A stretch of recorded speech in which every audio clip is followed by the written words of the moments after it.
وعلى جميع الأنبياء والمرسلين وعلى الملائكة المقربين وعلى آله وأصحابه أجمعين. إن الله وملائكته يصلون على النبي يا أيها الذين آمنوا صلوا عليه وسلموا تسليما. اللهم صل وسلم وبارك على حبيبك سيدنا محمد وعلى آله وأصحابه أجمعين.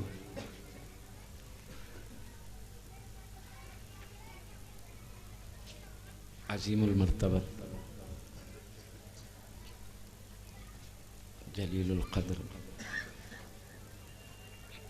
جمیع سامعین کرام حفظهم اللہ تعالی،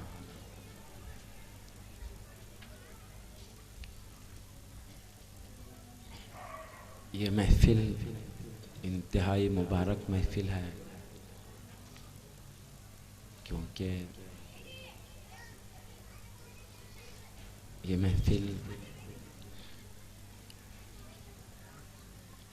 فخر بارکس مفکر اسلام ولی کامل حضرت سیدی محمد عبداللہ قرموشی قبلہ علیہ الرحمت و رضوان کے پہلے سالانہ عرس شریف کے موقع پر منعقد ہوئی ہے۔ اس مبارک محفل میں حضرت قبلہ علیہ الرحمت و رضوان کے خاندان کے عظمت و رفت والے بزرگان ملت شہزادگان کرام جلوہ فرما ہیں۔ پھر اس مبارک محفل میں علماء کرام مشائخین عظام جلوہ فگن ہیں، بلکہ یہاں پر حضرت کے اس سالانہ عرس شریف کے موقع پر حاضر ہونے والے ہم سامعین کو دیکھتے ہیں، سب سعادت مند اللہ والے بندے ہیں، اس لیے یہ محفل انتہائی مبارک محفل ہے۔ حضرت قبلہ کی سیرت طیبہ کے بارے میں حضرت تقدس مآب مفکر اسلام سیدی مفتی خلیل احمد صاحب قبلہ شیخ الجامعہ جامع نظامیہ دامت برکاتہم العالیہ سے ہم نے مختصر کلمات میں حضرت کی تمام زندگی کے پہلوؤں کو سمیٹتے ہوئے ہم نے سنا، اور حضرت قبلہ سیدی مفتی خلیل احمد صاحب قبلہ شیخ الجامعہ جامع نظامیہ دامت برکاتہم العالیہ جامع نظامیہ کے دور طالب علمی میں حضرت کے غالباً ہم کلاس رہے ہیں، اس لیے حضرت کی ابتدائے زندگی سے آخر تک حضرت بہت اچھی طرح واقف ہیں۔ حضرت کے ارشادات سے ہمیں معلوم ہوا کہ حضرت کی ایسی پاکیزہ نورانی زندگی گزری ہے جو اولیاء اللہ کی ہوا کرتی ہے، اسی لیے حضرت قبلہ نے وہ آیت کریمہ بھی تلاوت کر کے ہمیں سنایا۔ اللہ تعالیٰ اپنے دوستوں کے بارے میں ارشاد فرماتا ہے، الا ان اولیاء اللہ لا خوف علیہم ولا هم یحزنون الذین آمنوا وکانوا یتقون۔ اللہ پاک فرماتا ہے سنو، بے شک اللہ کے دوستوں کو نہ کسی قسم کا خوف ہے اور نہ وہ رنجیدہ ہوں گے۔ یہ ان کی شان، اللہ ان کی رفت، ان کے اونچے مقام کو بیان فرمایا۔ یہ ہے کون اولیاء اللہ؟ بیان فرمایا الذین آمنوا وکانوا یتقون، یہ ولی وہ ہیں جو ایمان لا کر تقوی کی زندگی گزارتے ہیں۔ دو باتیں بیان فرمایا، اور سارے بارکس بلکہ اطراف اکناف کے دور دراز علاقے تک حضرت کی زندگی مبارک پوشیدہ نہیں ہے، خصوصاً بارکس کے بزرگ ہستیاں بلکہ نوجوانان ملت اچھی طرح واقف ہیں.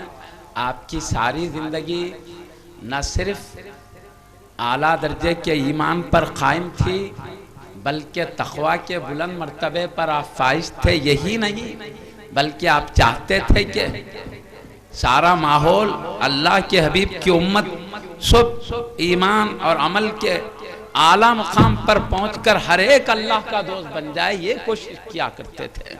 آپ نے اپنے نگاہ کرم سے کئی لوگوں کی زندگیوں کو سنوار دیا, ان کی زندگیوں میں انقلاب پیدا فرما دیا, ان کو ایمان کی تکمیل, ایمان کا کمال پیدا کرنے کی کوشش کرتے رہے. ان میں زہد و تقویٰ, خوف الہی اور اپنے محبوب نبی کی سچی غلامی کو اپنانے کا جذبہ پیدا کرتے رہے. کئی حضرات آپ کی نگاہ کرم اور کوشش سے اپنی زندگیوں کو پلٹ دیا, وہ اللہ کے دوستوں کی زندگی گزارنے والے ہو گئے. یہ سب کھلی ہوئی بات ہے. آپ کا ایک ایک لمحہ سب کی نگاہوں کے سامنے. آپ نے اپنی زندگی بابرکات کو صرف اللہ کے قرب اور حبیب پاک کے قرب کے لیے نہیں, امت مصطفیٰ کو قریب کرنے میں لگاتے رہے. کھلی ہوئی بات ہے. آپ کی ساری جد و جہد, ساری کوششیں نگاہوں کے سامنے, سب کے سامنے. کوئی چھپی ہوئی زندگی نہیں ہے آپ کی. معزز سامعین کرام, اس طرح وہ آیت کریمہ جس میں اللہ پاک اپنے دوستوں کی شان و عظمت بیان فرماتا ہے, لا خوف علیہم ولا هم یحزنون, اللہ نے جو بشارت دیا ہے وہ انہی پاکیزہ ہستیوں کے لیے ہے, ایسی ہی پاکیزہ ہستیوں کے لیے ہیں. الذین آمنوا وکانوا یتقون کا عملی نمونہ جو ہیں. پھر آگے اللہ نے کیا فرمایا, لہم البشریٰ فی الحیات الدنیا وفی الآخرہ, ان کو دنیا کی زندگی میں بھی خوشخبری ہے, آخرت میں بھی. لہم البشریٰ فی الحیات الدنیا وفی الآخرہ. اس کے بعد فرماتا لا تبدیل لکلمات اللہ, اللہ کی باتیں بدلنے والی نہیں ہیں. مطلب میں جو ان کی عظمت و شان بتا دیا ہوں, ان کے خوبیاں, ان کے کمالات, ان کے بشارتیں دے دیا ہوں, میری بات بدلنے والی نہیں. میں جیسے کہہ رہا ہوں ویسے نواز دینے والا ہوں. اللہ نے اور فرمایا لا تبدیل لکلمات اللہ وذالک هو الفوز العظیم. اور یہی بڑی کامیابی ہے کہ اپنی زندگی اس طرح گزاریں کہ وہ زندگی اللہ کے قریب کرنے والی ہو جائے, اللہ کے حبیب کے قدموں تک پہنچانے والی. یہی کامیابی ہے. یہ پوری آیت کریمہ کی عملی تفسیر حضرت کی ذات بابرکات ہم میں نظر آتی ہے. معزز سامعین کرام, میں اسی تعلق سے تھوڑی اور وضاحت کر کے اپنی بات سمیٹ لیتا ہوں. حضرت کے زندگی مبارک کے ان تمام گوشوں کو بیان کرنا نہیں ہے, نہ اتنا ٹائم ہے, بلکہ سبھی جانتے ہیں, کسی سے پوشیدہ نہیں ہے. حضرت کی زندگی کے ہر پہلو سے سب واقف ہے. کئی آپ نے دین کی کیسی کیسی مجالس آپ نے قائم کیے ہیں, کیسے کیسے کمیٹیاں آپ نے دین کی خدمت کے لیے تیار کیا, علم دین کے لیے کیسے مدارس قائم کیے, آپ کیسی کوشش کرتے رہے, سو آپ کے سامنے ہی ہے. معزز سامعین کرام, اور اصل مقصود یہی ہے, اللہ تعالیٰ بھیجا اس لیے خلق اللہ تعالیٰ فرماتا تبارک الذی بیدہ الملک وہو علی کل شیء قدیر الذی خلق الموت والحیاۃ لیبلوکم ایکم احسن عملا. برکت والی ذات ہے جس کے قبضے میں سارا ملک ہے. وَهُوَ عَلَى كُلِّ شَيْءٍ قَدِيرٌ, وہ ہر چیز پر قدرت رکھتا ہے. الَّذِي خَلَقَ الْمَوْتَ وَالْحَيَاةَ, وہ ذات جس نے موت